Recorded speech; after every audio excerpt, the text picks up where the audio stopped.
paz do Senhor para todos. Meu nome é Marinalva Lima Coutinho, sou pastora da Igreja Pentecostal Deus que Age. Hoje nós vamos falar de um assunto muito importante, sobre culpa, sobre a culpa. Então, vamos procurar entender verdadeiramente como devemos nos livrar desse pecado, Em primeiro lugar, intervir nas crises é um meio de prestar primeiros socorros, caráter imediato e temporário a vítimas de traumas psicológicos e físicos e espirituais. A culpa está por detrás da maior parte do sofrimento humano. Mesmo que a palavra de Deus descreve padrões divinos para a mudança do nosso comportamento humano, por meio de ações, todos nós somos culpados diante de Deus, até chegarmos ao arrependimento verdadeiro. Segundo os teólogos e os estudiosos, foram encontrados vários tipos de culpa que podem ser agrupadas em duas categorias fundamentais: a culpa objetiva e a culpa subjetiva. A culpa objetiva ocorre quando uma lei é quebrada e os transgressores é culpado, embora possa não se sentir culpado.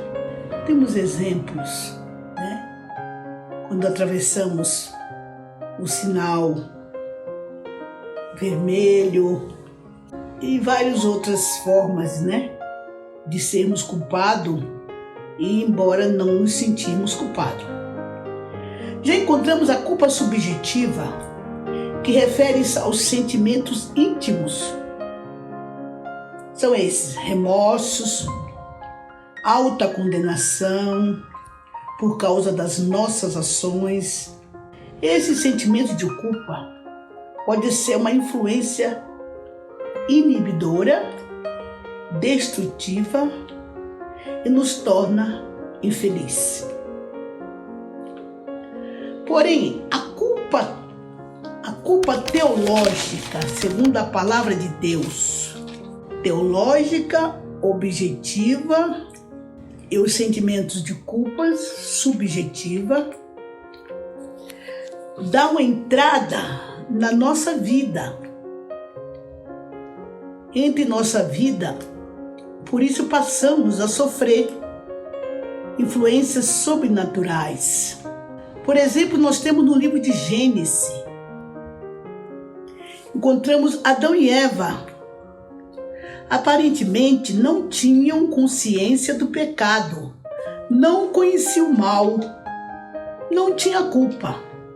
Logo após a desobediência, eles chegaram à conclusão que tinha feito algo errado e se esconde da presença de Deus. Adão e Eva não tinham conhecimento de culpa nenhuma.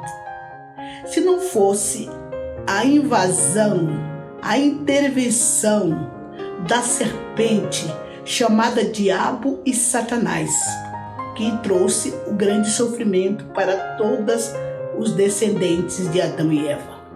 Em segundo lugar, temos outros casos notáveis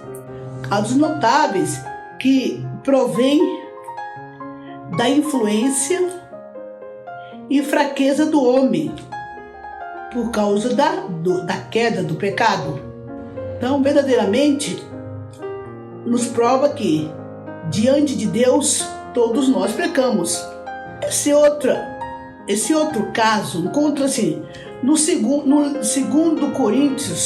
livro de 2 Coríntios, versículos 7 a 8, onde Paulo, apóstolo Paulo, movido por um profundo amor, tanto amor de certa forma exagerado, A princípio, se lastima da situação da igreja aos Coríntios, depois se arrependeu. Vemos claro que o arrependimento é a base para obtermos o perdão e foi perdoado, com certeza. E foi libertado da culpa através do arrependimento. E no nosso mundo, nesse meio que vivemos, né, nós temos observado outro sentimento que gera culpa em cada um de nós e que vem até nós de uma maneira inconsciente, através dos pregadores, dos professores, dos evangelistas, que acreditando que vão motivar, que vão ajudar, motivar o sentido cristão, o sentimento cristão, usam argumentos que tendem a ser manipuladores.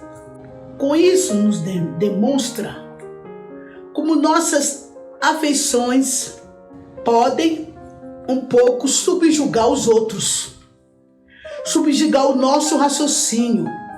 Porém, isso nos leva a crer que os membros da igreja, todos, devem receber ajuda para entender os elevados padrões de moralidade de Deus, entender que Deus compreende as nossas fraquezas e quando caímos, Ele sempre está pronto a nos perdoar. Perdoar verdadeiramente, né? Finalmente, Jesus disse à mulher para não pecar mais. Esperamos que seu estilo de vida tenha mudado radicalmente. É pouco provável que ela tenha alcançado a perfeição. Nenhum de nós alcança. Apesar disso, somos aceitos por Deus. Recebemos o perdão incondicional quando confessamos nossos pecados e a garantia de que um dia alcançaremos os padrões divinos por causa de que Cristo fez e está fazendo. E a solução final de tudo isso se encontra nos ensinamentos da Bíblia sobre o perdão. Por causa do perdão de Deus, podemos ser perdoados, ter nossas culpas removidas e encontrar um meio de lidar com nossos sentimentos de culpa. Por fim, vamos fazer uma oração de agradecimento ao Senhor. Fechamos nossos olhos e vamos orar. Senhor, te agradecemos por ter nos enviado Jesus, que nos tem instruído a conservar a tua palavra em nosso coração. Que possamos verdadeiramente adquirir a inteligência, a sabedoria e nunca mais esquecer delas. Em nome de Jesus. Obrigado. Fiquem todos na paz.